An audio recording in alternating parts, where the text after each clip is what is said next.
Assalamualaikum dan selamat kembali ke FTV. Hari ini kita nak tengok model terbaru Mercedes-Benz C-Class yang baru saja dilancarkan di Germany. Ini model ni diperkenalkan lah, belum lagi dijual. Selalunya dia akan jual mungkin pada musim panas nantilah. Macam biasa kita dah pecahkan ini dengan mengikut chapters. Jadi kalau awak suka boleh pilih pada chapters mana yang nak pergi terus tengok. Nampaknya C-Class terbaru kali ini mengambil watak bengis dengan reka bentuk muka baru yang diperkenalkan oleh A-Class dan dikembangkan oleh S-Class yang dilancarkan tahun lepas. Jom kita tengok sekejap video ni sambil fikir sama ada model baru ini lebih cantik dari model yang sedia ada ataupun tidak.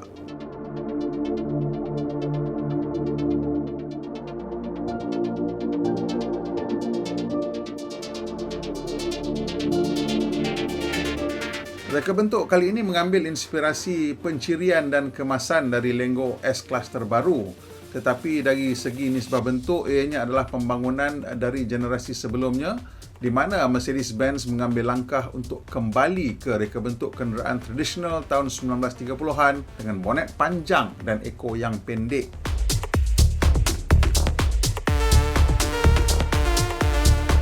Jika trend reka bentuk terkini ialah cab forward untuk memaksimalkan ruang kabin, trend yang digunakan oleh Mercedes-Benz ini dikelar cab backwards, dan antara petanda jelas ialah bagaimana roda depan ditolak ke bucu bagi menghasilkan jarak yang besar antara pintu depan dan roda.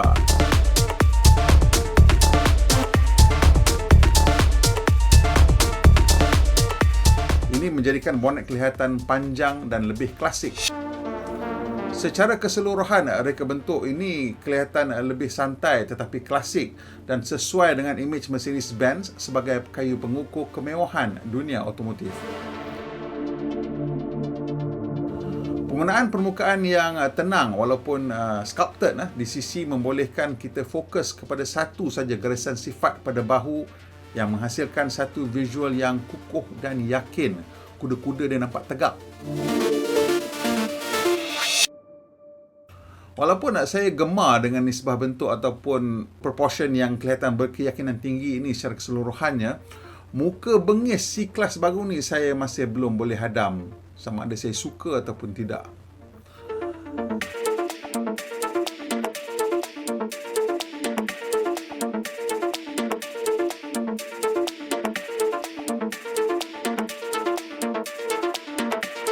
Pandangan kegemaran saya adalah dari sisi ataupun profil yang menghasilkan satu imej kenderaan berkuasa, tegap dan moden dengan garisan bumbung yang beralun selesa dengan keseluruhan kereta. Ia menghasilkan satu bentuk yang kelihatan aerodinamik dan cergas. Pembangunan grill lebar sudah sampai tahap kematangan di mana ia kini terletak elok di antara elemen lain seperti bukaan udara bawah dan bumper. Begitu juga dengan reka bentuk lampu belakang yang kelihatan sedikit lemah pada A-Class, kini sudah menjadi tonggak kukuh reka bentuk belakang Mercedes. Pada saya, reka bentuk lampu belakang tirus ini lebih berjaya pada C-Class berbanding dengan S-Class, di mana S-Class mungkin memerlukan sifat yang lebih berpengaruh atau lebih kuat.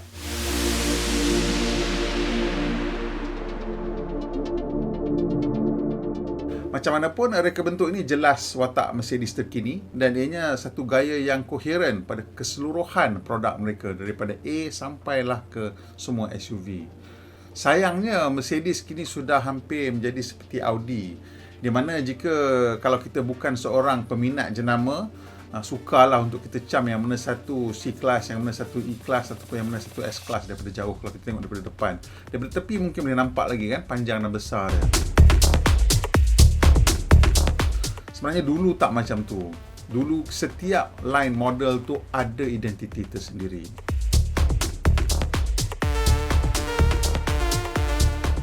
Walaupun susu galur C-Class boleh kita ikuti sampai ke model 190E iaitu W201 yang dilancarkan pada 1982, sebenarnya Mercedes-Benz sudah lama memikirkan bagaimana untuk melahirkan sebuah sedan compact dari Stuttgart. Antara usaha awal mereka ialah reka bentuk kajian model yang digelar W122 yang dihasilkan pada pertengahan tahun 1950-an oleh pereka bentuk Hermann Arens, tetapi ianya tidak memasuki penghilangan. Dalam usaha ini mereka telah menghasilkan dua reka bentuk berbeza, Dan jika anda rasa reka bentuk grill SL yang digunakan pada sedan adalah sesuatu yang baru, nah ini dia bukti bahawa mereka sudah cuba menghasilkan sedan dengan reka bentuk tersebut hampir 70 tahun yang lalu. Secara keseluruhan, reka bentuk W122 mengikut rentak Mercedes Ponton, dan reka bentuk kajian kedua, mereka hasilkan dua model W122 ni, satu dengan grill lebar, yang keduanya reka bentuk oleh Walter Hacker. Ini menggunakan gaya grill yang lebih tradisi, yang tegak dan bersalut krom. Sayang betul mereka tak buat baby Ponton dan grill SL tu, saya rasa comel sangat. Usaha kedua mereka pada tahun 1960 menghasilkan sebuah kereta yang lebih rendah dengan profil lebih moden. Dan dari gambar ini jelas tumpuan mereka ialah ruang kabin, kerana para jurutera Mercedes telah memanjangkan jarak antara ganda sehingga roda belakang kelihatan jauh ke belakang lah. Model ini digelar W118 dan W119.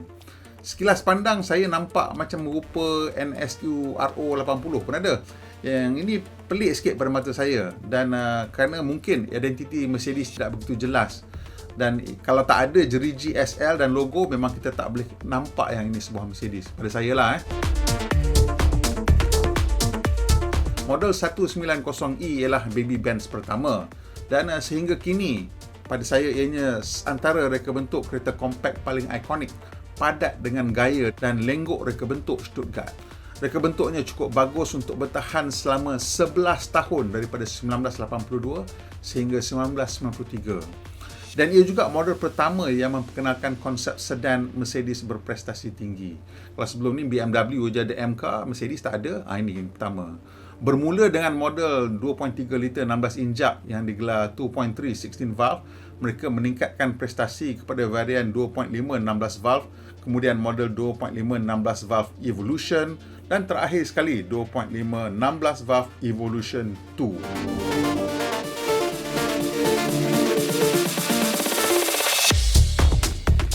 Sejak 2 dekad, reka bentuk kabin Mercedes-Benz mendahului pesaing, dan seni reka yang digunakan pada kabin S-Class kini sudah diubah suai untuk karakter sedan kompak, dan ia menghasilkan suasana yang sangat eksklusif dalam C-Class terbaru ini.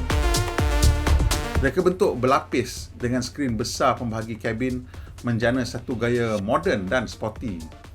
Sebagai sedan kompak dan sporty, Mercedes-Benz menawarkan skrin pemandu yang agak besar dengan pilihan saiz 10.25 inci ataupun 12.3 inci. Ini ukuran diagonal macam biasa.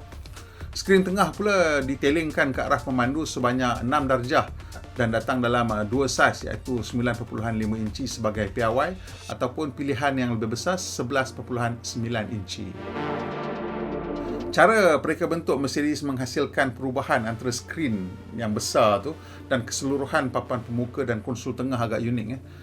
Dia nak kena hasilkan satu permukaan yang kemas dan licin, nak transition daripada skrin ke kulit kat tengah-tengah tu.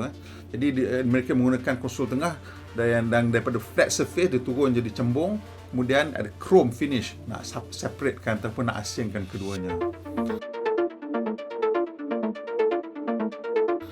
Secara keseluruhan, kehalusan pencirian kabin berjaya meningkatkan suasana mewah, dan kini ia semakin sukar digugat oleh pesaing, terutamanya dalam kelas kompak.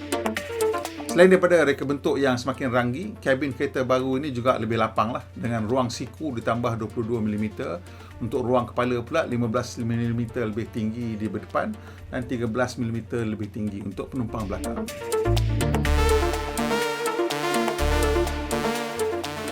Dari sudut sistem pacuan, perubahan terbesar adalah pergerakan ke arah elektrik dengan sistem plug-in hybrid yang menawarkan jarak pemanduan 100 km. Ini sekaligus boleh menjadikan kereta ini sebagai kereta elektrik sepenuhnya untuk sebahagian besar pembeli. Motor elektrik berkuasa 95 kW memacu dalam mod elektrik sepenuhnya, dan bateri berkapasiti 25.4 kWh boleh dicaj sepenuhnya sehingga ke 100% dalam masa 30 minit. Secara realistik, hampir ke semua perjalanan harian boleh dicapai dengan pacuan elektrik sepenuhnya. Enjin pembakaran yang ditawarkan kesemuanya 4 silinder dengan bantuan turbo dan kesemuanya kecil lah dengan 2 liter maksimum. Bermula daripada 1.5 liter ke 2 liter maksimum. Model bukan hybrid juga menggunakan gabungan starter generator yang membantu enjin jadi macam sebagai hybrid ringan lah pada kelajuan rendah. Dia motor tu bantu pecutan sikit. Model kali ini menawarkan pakej diesel pertama dengan kombinasi starter generator ni. Satu pencapaian yang agak penting juga kerana enjin diesel memerlukan motor pemula yang lebih besar kerana enjin diesel menggunakan nisbah mampatan lebih tinggi. Sistem hybrid ringan menggunakan 48 volt yang membantulah dari segi pengurusan tenaga dan mengecharge bateri. The higher the voltage ni selalunya better dalam kereta elektrik lah. Jadi 12 volt tu tak bagus lah untuk kita nak recover balik power, untuk regen braking semua. Jadi 48 volt tu lebih baik daripada 12 lah. Of course kalau lagi tinggi lagi bagus lah. Enjin baru ini juga menggunakan turbo yang disejukkan oleh air. Sodium dalam rongga penyejukan piston juga membantu mengawal suhu puncak dalam komponen penting ni. Banyak teknologi canggih. Enjin M254 dalam C300 pula, dia ada overboost punya function, boleh tambah 20 kW dalam mode overboost ni. Tapi jangka pendek lah. Kotak gear automatik 9G Tronic kini piawai untuk C-Class dengan kemas kini sistem penyejukan dan elektronik. Sistem pacuan semua roda 4MATIC kini boleh menghantar lebih kuasa ke roda depan bagi meningkatkan keupayaan memandu.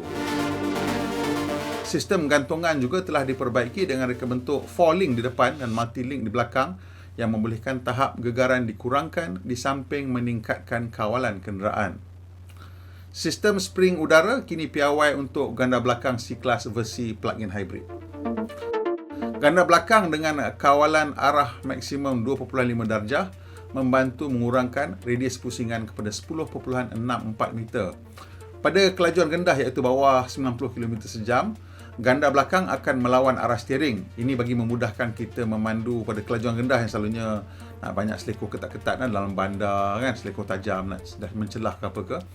Tapi pada kelajuan tinggi, ganda belakang akan mengikut steering. Ini untuk menghasilkan kestabilan yang lebih tinggi lah, terutamanya bila kita membuat penukaran arah dengan tangkas untuk mengelak sesuatu, jadi kenderaan akan berasa lebih stabil. Sistem kawalan layar aktif ataupun adaptive cruise control atau active cruise control juga telah dikemas kini dengan lebih ciri keselamatan, termasuk brake automatik berkelajuan lebih tinggi, mengesan lebih banyak lah pejalan kaki, motosikal dan sebagainya. Sistem kawalan lorong, ia boleh membaca papan tanda dan juga ada amaran jalan licin dan ia sekarang datang dalam kamera 360 darjah. Buat masa ni belum ada berita bila model ini akan tiba, tetapi Mercedes-Benz Malaysia lazimnya menawarkan produk terbaru dalam tempoh 2 tahun pertama pelancaran lah. Saya dengar pengedar Mercedes-Benz Malaysia sedang sibuk menjual ke semua stok yang ada sementara menunggu stok baru kemas kini model. Mungkin 18 tahun atau 18 bulan lah sebelum model baru ni tiba di Malaysia. Mungkin 2 tahun pun sebab sekarang keadaan pandemik ni banyak orang banyak stok gitu nak kena jual. Sejak 1982, Mercedes-Benz telah menjual 10.5 juta C-Class dan model sebelum ini merupakan yang paling popular dalam sejarah dengan angka jualan mencecah 2.5 juta unit dalam tempoh 5 tahun.